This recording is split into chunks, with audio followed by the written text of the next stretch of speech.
Quelques centaines au petit matin, des milliers cet après-midi. Ils sont là, comme les jours précédents, pour faire tomber le gouvernement fraîchement installé.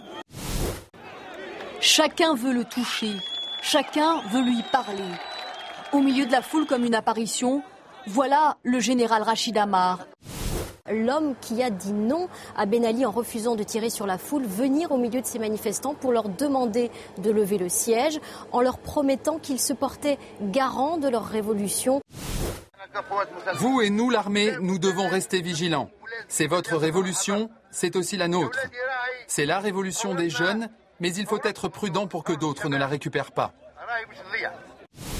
Sans doute nous avons sous-estimé, nous la France, cette aspiration de nos amis tunisiens à la liberté. En fait, c'est un fiasco total, c'est une catastrophe. C'est-à-dire que la France a soutenu Ben Ali jusqu'à 3 minutes avant qu'il prenne l'avion. La famille de Ben Ali avait commencé à prévoir l'après-régime. Il y a des années, plusieurs avaient obtenu le statut de résident permanent. Ils avaient même commencé à acheter des maisons, comme celle-ci à Westmount.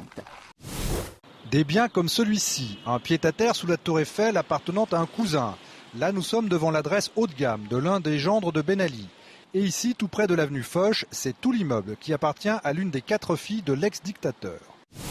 Il faut comprendre qu'on évalue à 40% de l'économie tunisienne qui appartient à la proche famille de Ben Ali. L'un des gendres de Ben Ali possède un appartement dans l'immeuble derrière moi, mais il dit n'avoir rien à se reprocher. Il figure pourtant sur la liste noire établie par la Suisse. Reste à voir si la France décidera à son tour de bloquer ce bien.